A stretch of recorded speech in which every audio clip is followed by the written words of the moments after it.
আসসালামু আলাইকুম ওরহমতুল্লাহি ওয়া বারাকাতুহু।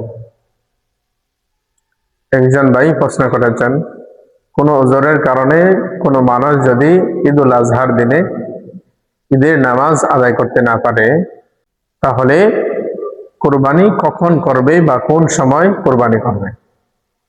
ধন্যবাদ ভাইকে সুন্দর প্রশ্ন করার জন্য।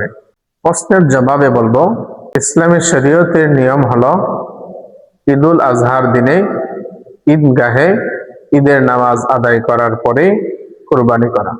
খুলাসাতুল ফতোয়া নামক গ্রন্থের 4 নম্বর খণ্ডের 312 নম্বর পৃষ্ঠার মধ্যে রয়েছে, ফাইন ফাতা সালাতুল ঈদি ইম্মা বিসাহউইন আও বিআমাদিন জাযাত লাহুম তাযহিয়া।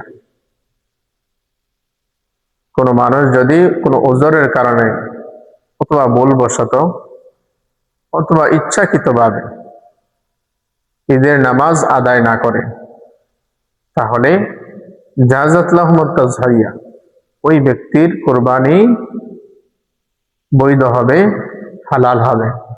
তবে ওই ব্যক্তির জন্য নিয়ম হলো ঈদের নামাজ ঈদগাহে আদায় হয়ে যাওয়ার পর কুরবানি করবে অথবা দ্বিপ্রহরের পর কুরবানি করবে।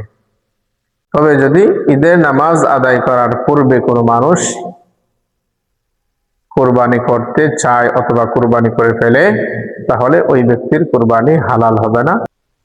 একজন ভাই প্রশ্ন করেছেন, কুরবানির দিনে কুরবানির পশু কুরবানি করার পরে ওই পশুর চামড়া কোন সময় কর্তন করা উচিত?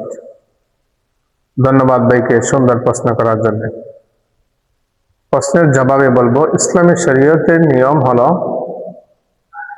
কুরবানির পশু কুরবানি করার পর ওই পশুটা যখন ভালোভাবে মৃত্যুবরণ করবে, তখনই ওই পশুর চামড়া কর্তন করা মুস্তাহাব।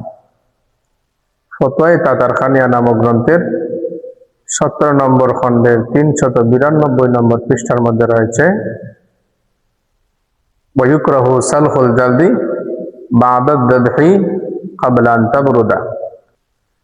কোনো মানুষ যদি কুরবানির দিনে কোনো পশু কুরবানি করে, তাহলে ওই পশু ভালোভাবে মৃত্যুবরণ করার পূর্বে